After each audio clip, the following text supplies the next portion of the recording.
Guys आज की इस वीडियो में हम बात करेंगे एसएससी सिलेक्शन पोस्ट फेज 14 के new recruitment notification online form apply process के बारे में। जी हाँ दोस्तों, स्टाफ सिलेक्शन कमीशन ने यहाँ पर सिलेक्शन पोस्ट फेज 14 के तहत 3003 खाली पदों को भरने के लिए नोटिफिकेशन रिलीज कर दिया है।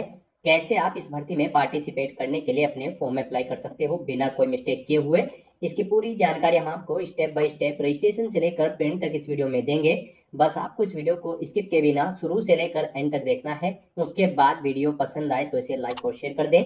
चैनल पर नए हो तो इसे सब्सक्राइब कर लें। साथ ही साथ आपको अपना फॉर्म अप्लाई करते हुए जो भी प्रॉब्लम फेस हो रही है उन सभी का हल आपको इस वीडियो में मिल जाएगा। यहाँ पर कैसे आपको अपना लाइव फोटो कैप्चर करना है, सिग्नेचर आपको कैसे अपलोड करने हैं, फेस ऑथेंटिकेशन आपको अपना कैसे करना है, किस तरह से यहाँ पर अब आप 2026 में नए तरीके से अपना एसएससी सिलेक्शन पोस्ट फेज 14 का फॉर्म अप्लाई करोगे, इसकी पूरी जानकारी हम आपको इस वीडियो में देंगे। बस आपको एंड तक हमारे साथ इस वीडियो में बने रहना है। तो बिना कोई वक्त गंवाए चलिए शुरू करते हैं। स्टाफ सिलेक्शन कमीशन एसएससी कर्मचारी चयन आयोग ने सिलेक्शन पोस्ट फेज 14 का नोटिफिकेशन रिलीज कर दिया है, जिसके तहत यहाँ पर 3003 खाली पदों को भरा जाएगा। आप 13 अप्रैल 2026 से 4 मई 2026 के बीच में अपने फॉर्म अप्लाई कर सकते हो। फीस पेमेंट की लास्ट डेट 5 मई 2026 है। फॉर्म में करेक्शन आप 11 से 13 मई 2026 के बीच में कर सकते हो। एग्जाम आपका जून 2026 में कंडक्ट होगा। आकर्षक सैलरी पैकेज आपको लेवल 1 से 7 के तहत प्रोवाइड कराया जाएगा। पोस्ट वाइज यहाँ पर एजुकेशनल क्वालिफिकेशन की अगर बात करें तो मैट्रिक लेवल पोस्ट के लिए आपका 10वीं क्लास पास आउट होना जरूरी है। इंटरमीडिएट लेवल पोस्ट के लिए आपका 12वीं क्लास पास आउट होना जरूरी है। और ग्रेजुएशन लेवल की पोस्ट के लिए आपके पास बैचलर डिग्री होनी चाहिए किसी भी रिलेवेंट डिसिप्लिन के अंतर्गत किसी वेल रिकॉग्नाइज्ड यूनिवर्सिटी से। आयु सीमा की अगर बात करें तो यहाँ पर पोस्ट वाइज आपकी आयु सीमा रखी गई है 18 से 25, 27, 30 साल आपकी मैक्सिमम आयु सीमा रखी गई है। फीस की अगर बात करें तो जनरल ओबीसी ईडब्ल्यूएस को 100 रुपये एप्लीकेशन फीस के रूप में जमा कराने होंगे।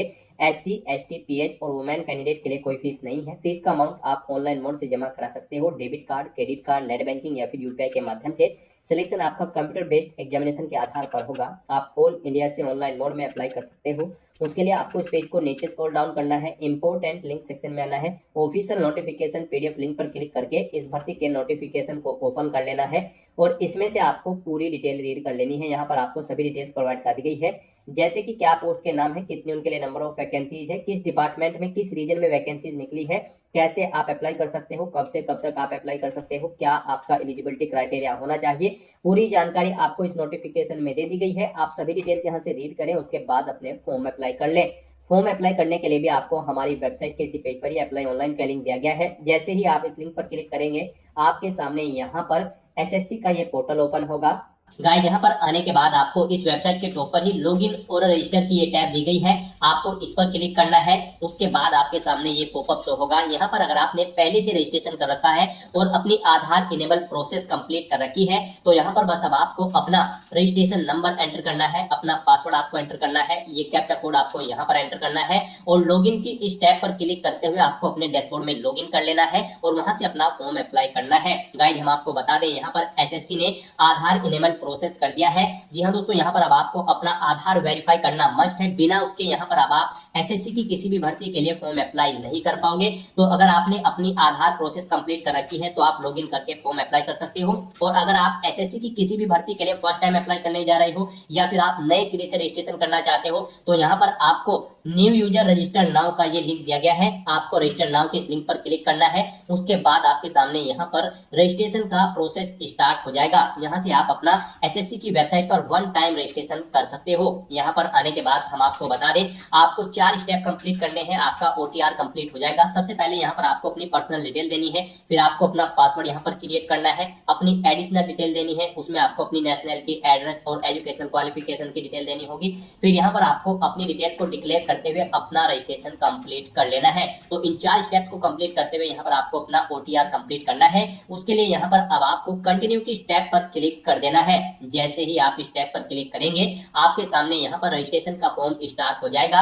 यहाँ पर अब आपको सबसे पहले अपनी पर्सनल डिटेल देनी है। इसमें यहाँ पर सबसे पहले आपको ऑप्शन दिया गया है क्या आपके पास यहाँ पर आधार कार्ड है। यहाँ पर एसएससी ने अब भर्तियों के लिए आधार कार्ड मस्ट कर दिया गया है। आधार प्रोसेस आपको इनेबल कर लेनी है। तो अगर आपके पास आधार है तो तो आप यस ऑप्शन सेलेक्ट करेंगे। और गाइस यहाँ पर अगर आपके पास आधार नहीं है उसके लिए भी ऑप्शन है। अगर यहाँ पर आपके पास आधार नहीं है तो आप नो ऑप्शन सेलेक्ट करेंगे। फिर यहाँ पर आपको अपने कुछ डॉक्यूमेंट्स अपलोड करने होंगे, जैसे कि यहाँ पर आपको अपना नेम प्रूफ डॉक्यूमेंट अपलोड करना होगा। उसमें आपको अपना Aadhaar card, voter ID card, PAN card, driving licence, government ID card या फिर गवर्नमेंट सर्विस आइडेंटिटी कार्ड आपको अपलोड करना होगा, या फिर आपका पेंशन कोई डॉक्यूमेंट, पेंशन डॉक्यूमेंट भी आप अपलोड कर सकते हैं। आप चूज फाइल बटन पर क्लिक करें, फाइल को सिलेक्ट करें और इनमें से कोई भी डॉक्यूमेंट आप अपना अपलोड कर दें। उसके बाद यहाँ पर आपको अपना date of birth proof certificate upload करना है। इसमें आपका बर्थ सर्टिफिकेट हो सकता है, स्कूल लिविंग सर्टिफिकेट हो सकता है, certificate of date of issued by gazetted officer या फिर आधार कार्ड यहाँ पर आपको अपलोड करना है चूज फाइल के ऑप्शन पर क्लिक करते हुए। उसके बाद यहाँ पर आपको अपना एड्रेस प्रूफ अपलोड करना होगा।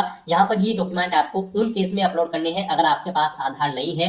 एड्रेस प्रूफ में आपको अपना आधार कार्ड या फिर वोटर आईडी कार्ड या फिर ड्राइविंग लाइसेंस या फिर बैंक की स्टेटमेंट यहाँ पर आपको अपलोड कर देनी है, या फिर रेंट का एग्रीमेंट या फिर इनकम टैक्स असेसमेंट ऑर्डर यहाँ पर आप अपलोड कर सकते हैं चूज फाइल के इस बटन पर क्लिक करते हुए। उसके बाद यहाँ पर आपको अपना फोटो अपलोड करना है चूज फाइल के बटन पर क्लिक करते हुए। फिर यहाँ पर आपको अपना जेंडर प्रूफ अपलोड करना है। जेंडर प्रूफ में आपका आधार कार्ड हो सकता है, वोटर आईडी कार्ड हो सकता है, बर्थ सर्टिफिकेट हो सकती है या फिर आपका स्कूल लिविंग सर्टिफिकेट हो सकता है। यहाँ पर अगर आपके पास आधार नहीं है तो आपको इन सारे डॉक्यूमेंट्स को यहाँ पर अपलोड करना होगा।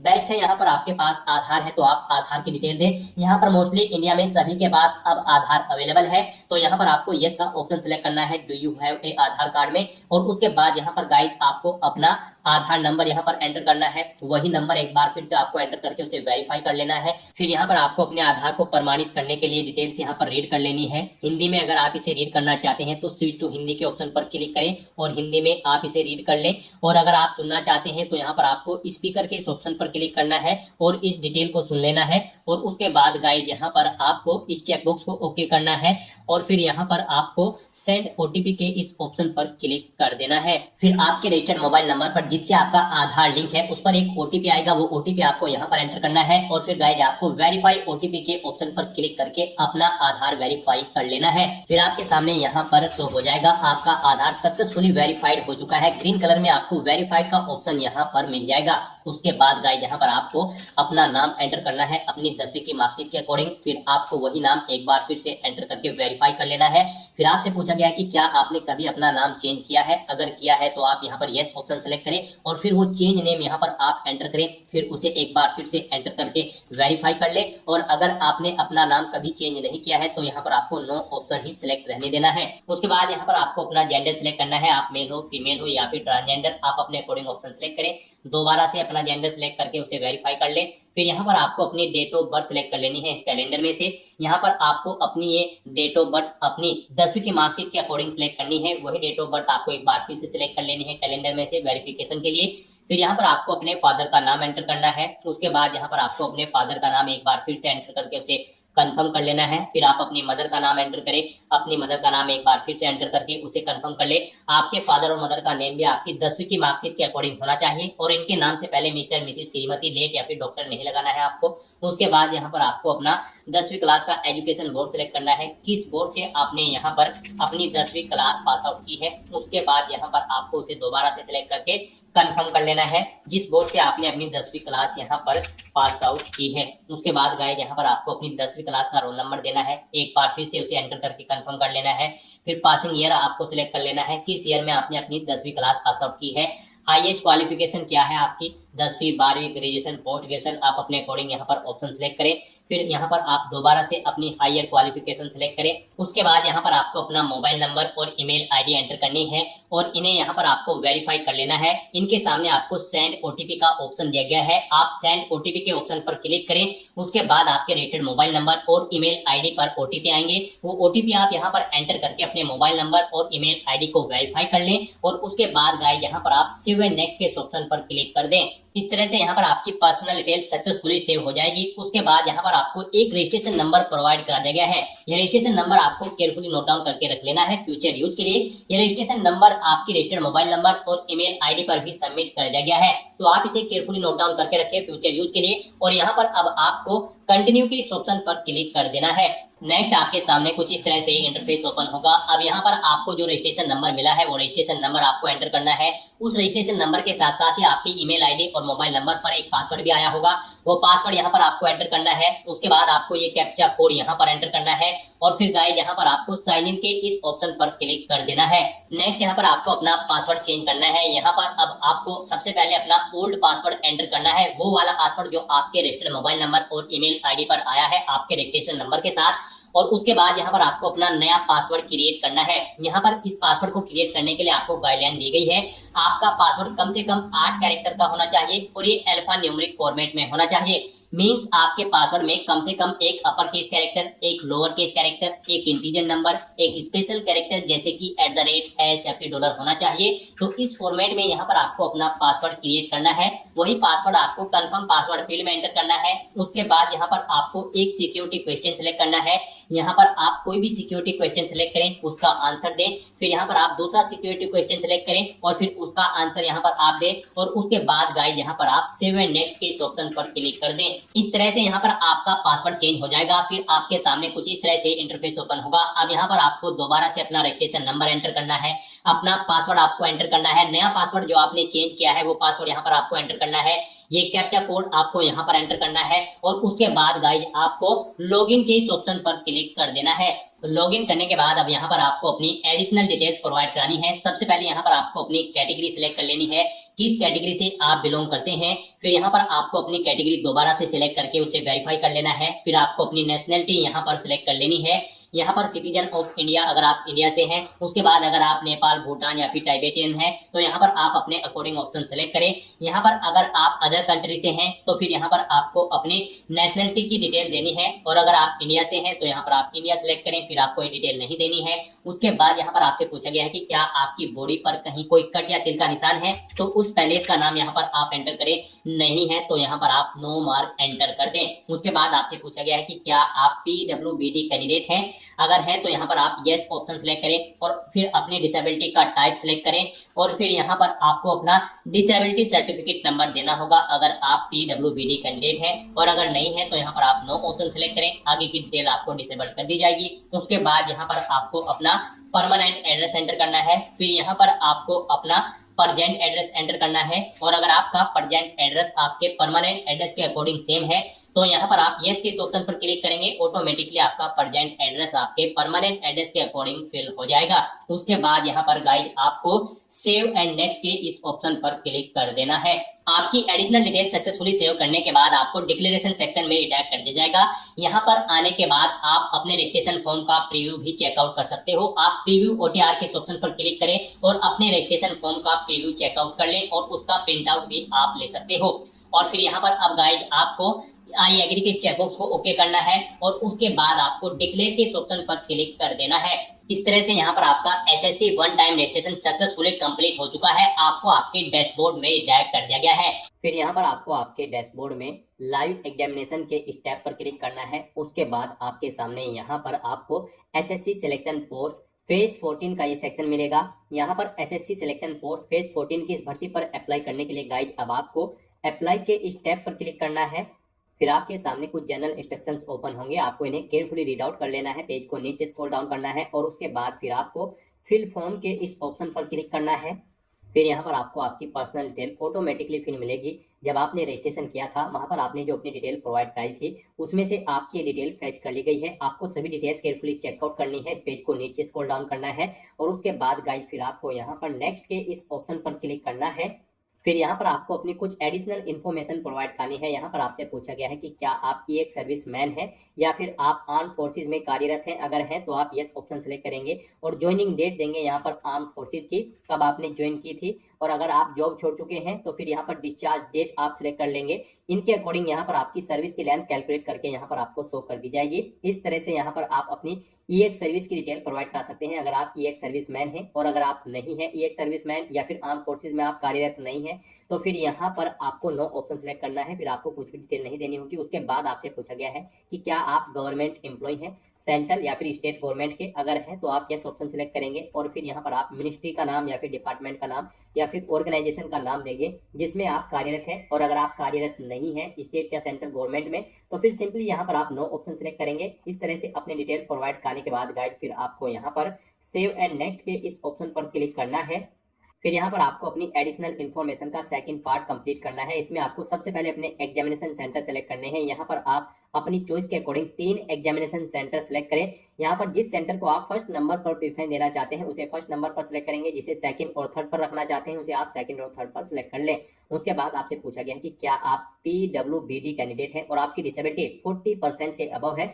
यहाँ पर आपको ये कॉलम इनेबल मिल जाएगा। अगर आपने रजिस्ट्रेशन टाइम में अपनी एक कैटेगरी फिल की होगी, अगर आप PWBD कैंडिडेट होंगे तो फिर यहाँ पर आपको डिटेल देनी होगी। और अगर आपने रजिस्ट्रेशन करते समय इस ऑप्शन को नो ऑप्शन सेलेक्ट किया होगा तो फिर आपके सामने यहाँ पर ये डिसेबल कर दी जाएगी डिटेल, इसमें आपको कुछ भी सिलेक्ट नहीं करना है। ऐसे ही फिर यहाँ पर आपको दोबारा से पूछा गया कि क्या आप PWBD कैंडिडेट है और आपकी डिसेबिलिटी 40% से अबव है और यहाँ पर आप बोथ आर्म अफेक्टेड या फिर सर्बल पैलिसी से अफेक्टेड है तो फिर यहाँ पर आपको अपनी डिटेल देनी होगी। अगर आपने रजिस्ट्रेशन में ये ऑप्शन इनेबल किया होगा, यस ऑप्शन सेलेक्ट किया होगा, और अगर आपने डिसेबल किया होगा तो ये भी आपको यहाँ पर डिसेबल मिल जाएगा, इसमें आप कुछ भी चेंज नहीं कर सकते हैं। फिर आपसे पूछा गया कि क्या आपको फिजिकल लिमिटेशंस है टू राइट एज पर पारा 9.2 और 9.3, अगर है तो आप यस करेंगे और फिर यहाँ पर आप अपना फिजिकल लिमिटेशंस का जो आपके पास सर्टिफिकेट है वो अपलोड करेंगे। चूज फाइल के ऑप्शन पर आपको क्लिक करना है, फाइल को सिलेक्ट कर लेना है और अपना सर्टिफिकेट आपको अपलोड कर देना है। और अगर आपको फिजिकल लिमिटेशंस नहीं है तो आप सिंपली नो ऑप्शन सेलेक्ट करेंगे। फिर आपसे पूछा गया है कि क्या आपको स्क्राइब की जरूरत पड़ेगी एग्जाम टाइम के दौरान, अगर आपने रजिस्ट्रेशन करते समय नो ऑप्शन किया होगा सिलेक्ट तो फिर यहाँ पर आपको ये ऑप्शन डिसेबल मिलेगा। अगर आपने इनेबल कर रखा होगा तो फिर आप अपनी चॉइस के अकॉर्डिंग यहाँ पर यस नो ऑप्शन सेलेक्ट करते हुए अपनी डिटेल प्रोवाइड कर सकते हैं। उसके बाद यहाँ पर आपका जो कंप्यूटर बेस्ड एग्जाम होगा यहाँ पर SSC सिलेक्शन पोस्ट फेज 14 का, उसमें आपको अपना एग्जाम का मीडियम सेलेक्ट कर लेना है। आप किस लैंग्वेज में एग्जाम चाहते हैं, इंग्लिश या फिर हिंदी, आप अपने अकॉर्डिंग ऑप्शन सेलेक्ट करें, उसे एक बार फिर से सिलेक्ट करके कंफर्म कर ले। इस तरह से अपने डिटेल्स प्रोवाइड करने के बाद गाइड फिर आपको यहाँ पर सेव एंड नेक्स्ट के इस ऑप्शन पर क्लिक करना है। नेक्स्ट यहाँ पर आपको अपनी पोस्ट से रिलेटेड डिटेल्स प्रोवाइड करनी है। गाइड यहाँ पर सबसे पहले आपको अपना रीजन सिलेक्ट करना है। यहाँ पर आप SSC के किस रीजन के लिए अप्लाई करना चाहते हैं वो रीजन आप सिलेक्ट करें। फिर यहाँ पर आपको पोस्ट कोड सिलेक्ट करना है। यहाँ पर पोस्ट कोड के अकॉर्डिंग आपको पोस्ट का नाम शो कर दिया जाएगा। फिर यहाँ पर आपको पोस्ट का लेवल भी शो कर दिया जाएगा पोस्ट कोड के अकॉर्डिंग। यहाँ पर आप ऑफिशियल नोटिफिकेशन से चेकआउट कर सकते हो। ऑफिशियल नोटिफिकेशन में पेज नंबर 75 पर आपको यहाँ पर पोस्ट की डिटेल प्रोवाइड कर दी गई है। यहाँ पर आपको रीजन का नाम प्रोवाइड कर दिया गया है, किस रीजन में क्या पोस्ट कोड है, क्या पोस्ट का नाम है, क्या किस डिपार्टमेंट में वो वैकेंसी निकली है, कितनी आपकी आयु सीमा रिक्वायर्ड है, कितनी सैलरी उस पोस्ट के लिए आपको प्रोवाइड कर जाएगी और किस लेवल के तहत वो भर्ती यहाँ पर निकली है, पोस्ट निकली है, हायर सेकेंडरी क्वालिफिकेशन या फिर 10th लेवल या फिर ग्रेजुएशन लेवल। और साथ ही साथ आपको यहाँ पर वैकेंसीज की डिटेल दे दी गई है, उस पोस्ट के लिए कितनी वैकेंसीज है, टोटल कितनी वैकेंसी है, किस कैटेगरी के लिए कितनी वैकेंसी है, सभी डिटेल्स यहाँ पर आपको ऑफिशियल नोटिफिकेशन में दे दी गई है। तो यहाँ पर आपको अपने अकॉर्डिंग अपना पोस्ट को सिलेक्ट करना है, आप जिस पोस्ट के लिए अप्लाई करना चाहते हैं, फिर उसकी जो क्वालिफिकेशन है वो आपको शो कर दी जाएगी। फिर यहाँ पर आपको अपनी क्वालिफिकेशन की डिटेल प्रोवाइड करनी है। यहाँ पर सबसे पहले आपको अपनी हाईएस्ट क्वालिफिकेशन सिलेक्ट कर लेनी है, जो आपकी हायर क्वालिफिकेशन है। उसके बाद यहाँ पर अगर आपने जो पोस्ट सिलेक्ट की है इसके रिलेवेंट आपके पास कोई अन्य क्वालिफिकेशन है, एजुकेशनल क्वालिफिकेशन, उसकी डिटेल आप प्रोवाइड कर सकते हैं। यहाँ पर नहीं है तो इस कॉलम को आप खाली छोड़ दें। उसके बाद गाइड यहाँ पर आपसे पूछा गया है, ऊपर आपने जो ये पोस्ट सेलेक्ट की है उसके लिए आपके पास इसेंशियल क्वालिफिकेशन है, यहाँ पर आपको इस चेकबॉक्स को ओके करना होगा अगर आपके पास उस पोस्ट पर अप्लाई करने के लिए इसेंशियल क्वालिफिकेशन है। यहाँ पर आपको जो आपने पोस्ट सेलेक्ट की होगी उसके लिए जो रिक्वायर्ड क्वालिफिकेशन है, इसेंशियल क्वालिफिकेशन है, वो यहाँ पर आपको प्रोवाइड कर दी गई है। आपके पास ये क्वालिफिकेशन होनी चाहिए आपने ऊपर जो पोस्ट सेलेक्ट की है उसके रिगार्डिंग। तो यहाँ पर आपको चेकबॉक्स को ओके करना है। फिर आपसे पूछा गया है कि क्या आपके पास यहाँ पर रिक्वायर्ड इसेंशियल क्वालिफिकेशन है उस पोस्ट के लिए, जो पोस्ट आपने ऊपर सेलेक्ट की है, तो यहाँ पर भी आपको यस ऑप्शन सेलेक्ट कर लेना है। उसके बाद आपसे पूछा गया कि क्या आपको रिक्वायर्ड एक्सपीरियंस है, अगर आपने कोई पोस्ट जो भी पोस्ट यहाँ पर ऊपर सेलेक्ट की है उसके लिए एक्सपीरियंस रिक्वायर्ड है तो फिर आप यस करेंगे और अपने एक्सपीरियंस की डिटेल देंगे। जैसे कि यहाँ पर आपको ऑर्गेनाइजेशन का नाम देना होगा, जिस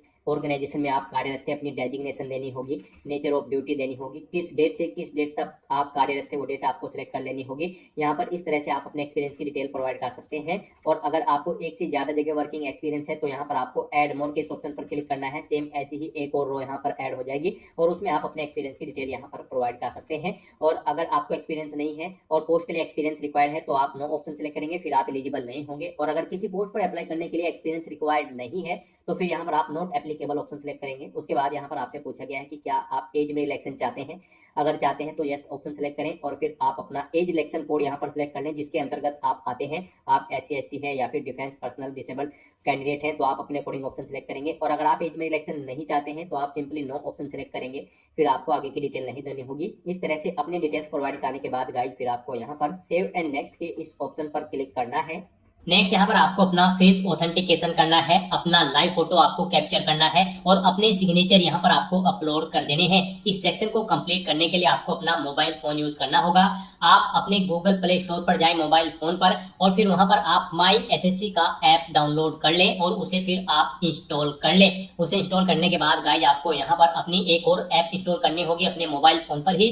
जी हाँ दोस्तों, आपको अपने मोबाइल फोन के गूगल प्ले स्टोर में आधार फेस आरडी का ये ऐप भी इंस्टॉल कर लेना है। डाउनलोड करने के बाद अपने मोबाइल फोन में माई एसएससी ऐप इंस्टॉल करने के बाद फिर आपको उसे ओपन करना है। उसके बाद आपके सामने यहाँ पर कुछ इस तरह से इंटरफेस ओपन होगा। यहाँ पर आने के बाद गाइज आपको लॉगिन/रजिस्टर की इस टैब पर क्लिक कर देना है। उसके बाद आपके सामने यहाँ पर लॉगिन का पॉपअप ओपन हो जाएगा। अब यहाँ पर आने के बाद आपको अपना यूजर नेम एंटर करना है और उसके बाद आपको अपना पासवर्ड एंटर करना है। आपको ये यूजर नेम और पासवर्ड वही एंटर करना है जो आपने एसएससी की वेबसाइट पर वन टाइम रजिस्ट्रेशन करते हुए क्रिएट किया था। उसके बाद आपको ये कैप्चा कोड यहाँ पर एंटर करना है और फिर गाइज आपको लॉगिन की इस टैब पर क्लिक करते हुए अपने डैशबोर्ड में लॉगिन कर लेना है।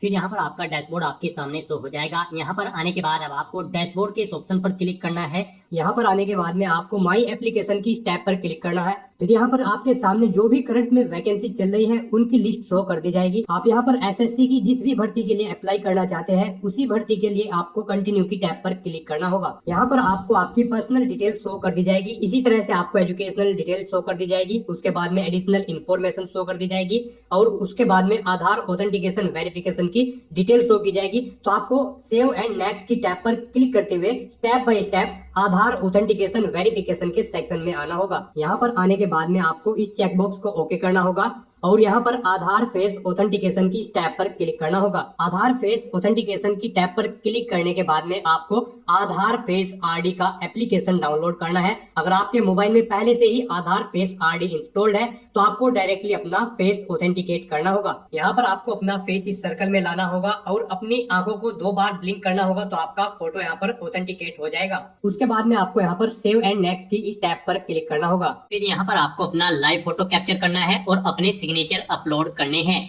ये आप अपने मोबाइल फोन से भी कर सकते हैं या फिर आप अपने कंप्यूटर से भी इन्हें कंप्लीट कर सकते हैं। उसके लिए आपको सभी इंस्ट्रक्शंस यहाँ पर दिए गए हैं। जिस स्थान पर आप अपना फोटो कैप्चर करेंगे वहाँ पर प्रॉपर वे में लाइट होनी चाहिए और प्लेन बैकग्राउंड आपका होना चाहिए और आपकी आंखें कैमरे की तरफ होनी चाहिए। बिल्कुल सीधा आपको देखना है कैमरे की तरफ और यहाँ पर रेड कलर का जो रेक्टेंगल होगा उसमें पूरा फेस आपका कवर्ड होना चाहिए। फोटो कैप्चर करते समय आपको कोई भी कैप, मास्क या फिर सनग्लासेस नहीं पहनने हैं और यहाँ पर साथ ही साथ आपको ईयरफोन या फिर कोई अन्य डिवाइस भी अपने कानों में नहीं रखना है जब आप अपना लाइव फोटो यहाँ पर कैप्चर करेंगे। और उसके बाद में आपको कैप्चर लाइव फोटो की टैब पर क्लिक करते हुए अपना फोटो लाइव कैप्चर कर लेना होगा। लाइव फोटो कैप्चर करने के लिए आपको अपना फेस इस सर्कल के अंतर्गत लाना होगा।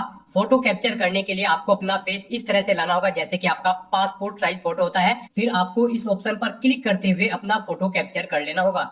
फिर यहाँ पर आपको अपने सिग्नेचर अपलोड करने होंगे। सिग्नेचर आपके 10 केबी से 20 केबी के बीच में होने चाहिए। जेपीईजी या फिर जेपीजी फॉर्मेट में आपके सिग्नेचर होने चाहिए। डायमेंशन उनकी 6.0 सेंटीमीटर उनकी विड्थ और 2.0 सेंटीमीटर उनकी हाइट होनी चाहिए। रेजुलेशन 300 डीपीआई होना चाहिए। सिग्नेचर के लिए आपको गाइडलाइन भी दी गई है। आप यहाँ पर क्लिक हियर टू रीड के इस लिंक पर क्लिक करें और यहाँ पर आपके सामने ये पीडीएफ ओपन हो जाएगी। इसमें आप चेकआउट कर सकते हो कि किस तरह से आपके सिग्नेचर होने चाहिए। यहाँ पर एक बॉक्स के अंदर आपके सिग्नेचर होने चाहिए। कुछ इस तरह से यहाँ पर आपके सिग्नेचर एक्सेप्टेबल होंगे। गाइस, इस फॉर्मेट में आपके सिग्नेचर एक्सेप्टेबल होंगे और इन फॉर्मेट्स में आपके सिग्नेचर यहाँ पर एक्सेप्टेबल नहीं होंगे। आपको इन्हें केयरफुली चेकआउट कर लेना है। एग्जांपल्स आपको यहाँ पर दिए गए हैं, इनके अकॉर्डिंग आपको अपने सिग्नेचर करने हैं। सिग्नेचर अपलोड करने के लिए आपको अपलोड योर सिग्नेचर की टैब पर क्लिक करना होगा। इस टैब पर आप क्लिक करें, अपनी फाइल को सिलेक्ट करें और यहाँ पर अपना सिग्नेचर अपलोड कर दें। उसके बाद में यहाँ पर आपको सेव एंड नेक्स्ट की इस टैब पर क्लिक करना होगा। तो दोस्तों, इस तरह से आपका आधार ऑथेंटिकेशन वेरिफिकेशन कंप्लीट हो जाएगा। आपका लाइव फोटो कैप्चर हो जाएगा